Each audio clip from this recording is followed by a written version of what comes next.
கல்வியில் சிறந்த பெண்கள், வில்லுப்பாட்டு, குழு தலைவர்கள், வணக்கம். குழுவினர்கள், வணக்கம். தந்தனத்தும் என்று சொல்லியே வில்லினில் பாட, ஆமாம் வில்லினில் பாட வந்தருள்வாய் தமிழ் மகளே, ஆமாம் வந்தருள்வாய் தமிழ் மகளே. அக்கா, என்னக்கா இன்னைக்கு எதை பத்தி பாட போறோம்? நாடும் தாய்தான், நகரும் நதியும் தாய்தான், மொழியும் தாய்தான், சுழலும் புவியும் தாய்தான். வீடிகை போடாம செய்திக்கு வாங்கக்கா. இப்படி எல்லாத்தையும் பெண்ணாக பார்த்து வணங்குற நாம எல்லாரும் வீட்டில் இருக்கும் பெண்ணை மதிக்கிறோமா? அக்கா, மதிக்க என்ன இருக்கு? எல்லார் வீட்டிலும் இப்படித்தானே. சரி, இதுவே ஒரு பெண் ஆட்சியில் வந்து என்ன செய்வ? என்னக்கா கேள்வி இது? உடனே எழுந்து நின்று வணக்கம் சொல்வேன். அப்போ ஒரு பெண் படிச்சு பெரிய பதவிக்கு வரும்போது தானா மரியாதை வருதுல.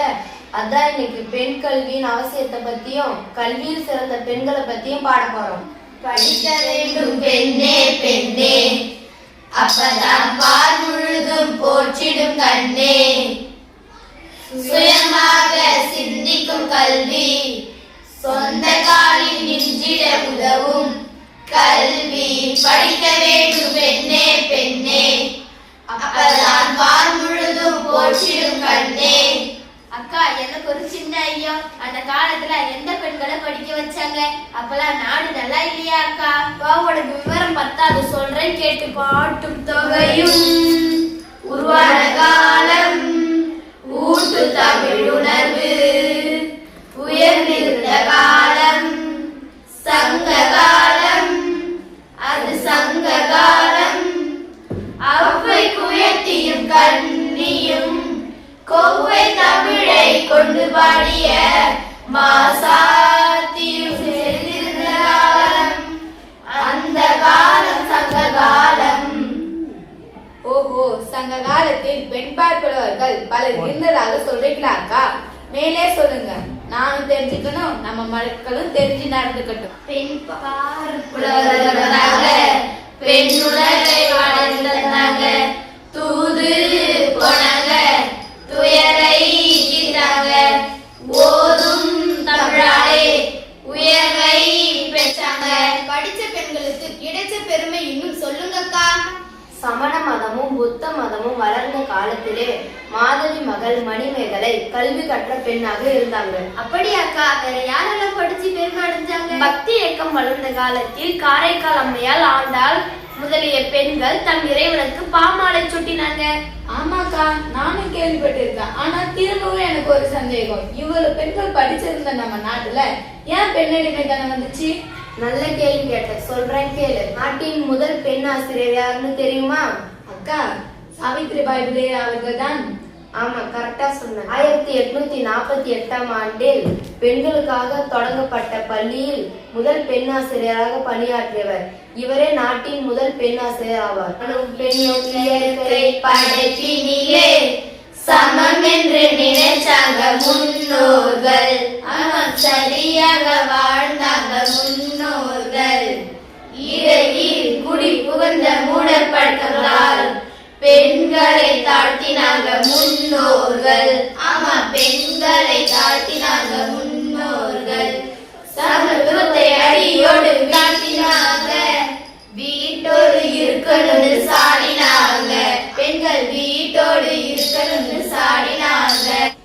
அது சரியக்கா. இன்று பெண்கள் எல்லாம் படிச்சு உயர்ந்த பதவி பெற்று நாட்டை ஆளுறாங்க. இந்த நிலை எப்படிக்கா வந்தது?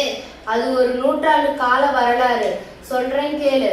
அடுப்புது பெண்ணிற்கு படிப்பதற்கு என்று ஆணவமாக கேட்டவங்க மத்தியிலே, ஆமாம் மத்தியிலே, தமிழகத்தில் முதல் பெண் மருத்துவராய் சாதனை படைச்சாங்க முத்துலட்சுமி.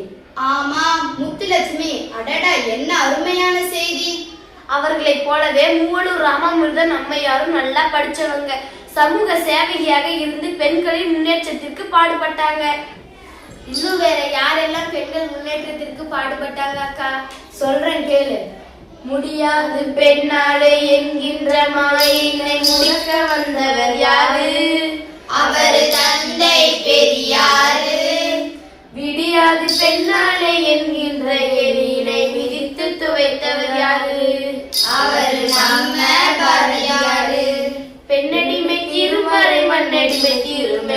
முழக்கம் செய்தவர் யாரு? அவர் பாரதிதாசனாரு. மத்திய மாநில அரசுகள் பெண் கல்விக்காக என்ன செய்தனாக்கா? அதை சொல்லாம விடுவோம்ப்பா. கற்க வேண்டும் பெண்கள் கற்க வேண்டும், கற்பதனால் நம் நாட்டின் நிலை எங்கும். பெண்கள் பள்ளிகள் திறந்தார்கள், பெண்கள் கல்வி கற்று உயர்ந்தார்கள். கற்க வேண்டும் பெண்கள் கற்க வேண்டும், கற்பதனால் நம் நாட்டின் நிலை எங்கும்.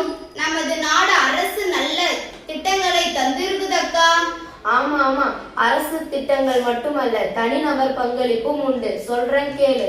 பெண் கல்வியின் அவசியத்தை வலியுறுத்தி அதற்காக போராடிய மலாலா நோபல் பரிசு வாங்கினாங்க தெரியுமா? இத்தனை போராட்டங்களுக்கு பிறகுதான் இன்று பெண்கள் அதிகமாக கல்வி கற்று வராங்க. உயர்கல்வி கற்று எல்லா துறைகளிலும் திறமையாக செயல்படுகிறாங்க. இன்னொன்று உங்கள்கிட்ட கேட்கணும், தமிழகத்தின் முதல் பெண் மருத்துவர் யார் தெரியுமா? எனக்கு தெரியும்க்கா. தமிழகத்தின் முதல் பெண் மருத்துவர் டாக்டர் முத்துலட்சுமி அம்மையார் அவர்கள் தானே. சென்னை அடையாற்றில் 1930 அவ்வை இல்லம் மற்றும் 1952 புற்றுநோய் மருத்துவமனை ஆகியவை நிறுவியவர் டாக்டர் முத்துலட்சுமி அம்மையார் அவர்கள் தானே அக்கா? மிக சரியாக சொன்னாய். அடலே, இது எவ்வளவு பெரிய செய்தி அக்கா. என்னக்கா நீங்க சொன்னதை கேட்டுக்கிட்டே இருந்ததாலே நேரம் போனதே தெரியல. சரி சரி, அப்படின்னா மங்களம் பாடிடுவோம். வாழியவே பெண்மை வாழியவே, வளமான பெண் கல்வி வாழியவே, சமத்துவம் வாழியவே, புவி வளம் பெறவே வாழியவே, புதிய உலகம் நலம் பெறவே. ஆமா, புதிய உலகம் நலம் பெறவே வாழி